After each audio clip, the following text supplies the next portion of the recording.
Hello बच्चों, let's read the question. The question says two electric dipoles moment of P and 64P are placed in opposite direction on a line at a distance of 25 centimeter. The electric field will be zero at point between the dipoles whose distance from the dipole of moment P is option A 5 centimeter, option B 25 divided by 9 centimeter, option C 10 centimeter, option D 4 divided by 13 centimetre. ठीक है बच्चों. सबसे पहले इस question को समझने के लिए हम डायग्राम बना लेते हैं. तो ये हमारा एक डायपोल मोमेंट है जिसका P है, और ये वाला जो क्या है 64P. इसका डायपोल मोमेंट हमारा कितना है.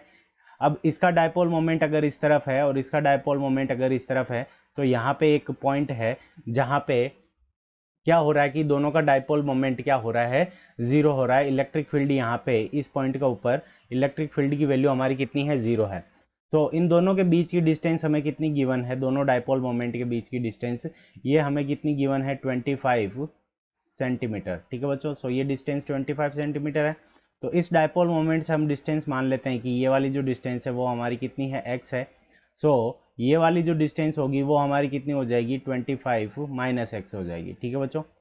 ये वाली डिस्टेंस हमारी कितनी हो जाएगी, 25 माइनस एक्स. इस क्वेश्चन को करने के लिए हम इलेक्ट्रिक फील्ड की इंटेंसिटी का फॉर्मूला लगा देंगे, यानी डायपोल के कारण एक्सिस पे कितना इलेक्ट्रिक फील्ड होता है उसका फॉर्मूला लगेगा. की कंसेप्ट. अब की कंसेप्ट के अंदर हमारा जो की कंसेप्ट हो जाएगा, तो सबसे पहले एक्सिस के ऊपर जो इलेक्ट्रिक फील्ड होता है डायपोल मोमेंट के कारण, किसी भी डायपोल के कारण, तो वो क्या हो जाएगा, E axis is equals to, तो उसकी वैल्यू हमारे पास में कितनी होती है, 2kp divided by r square, r cube sorry. R cube कहाँ से होती है कि डायपोल से उस पॉइंट की डिस्टेंस होती है जहाँ पे हम डायपोल मोमेंट कैलकुलेट कर रहे हैं. तो दोनों का इक्वल है, तो दोनों का इक्वल कर लेते हैं. तो इसका हो जाएगा E1 और इसका हो जाएगा E2. तो E1 और E2 दोनों की वैल्यू हमारी इक्वल है. तो E1 की वैल्यू रखें तो 2kp divided by r cube, और आर की वैल्यू हमारे पास में इससे हमने डिस्टेंस कितनी मानी है, x है. ये हो जाएगा x cube is equals to. अब यहाँ पे हमारे पास में इसका डायपोल मोमेंट हमारा कितना गिवन है, 60p. तो यहाँ से हम लिखेंगे 2k multiplied by 64p divided by 25 minus x, और इसका हमारे पास में क्या हो जाएगा, होल क्यूब. अब यहाँ से 2 से 2 कैंसिल हो जाएगा, के पी से के और p कैंसिल हो जाएगा. तो हमारे पास में क्या आ जाएगा, इसको हम क्रॉस मल्टीप्लाई कर देंगे तो ये इधर आ जाएगा. यहाँ से हमारे पास में कितना आ जाएगा, 25 माइनस एक्स, इसका whole cube is equals to. तो यहाँ पे हमारे पास में कितना हो जाएगा, 64x क्यूब.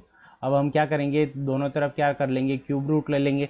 तो यहाँ से हमारे पास में क्या बच जाएगा, 25 माइनस एक्स, 64 का क्यूब रूट लेंगे तो हमारे पास में क्या आ जाएगा, 4 और x.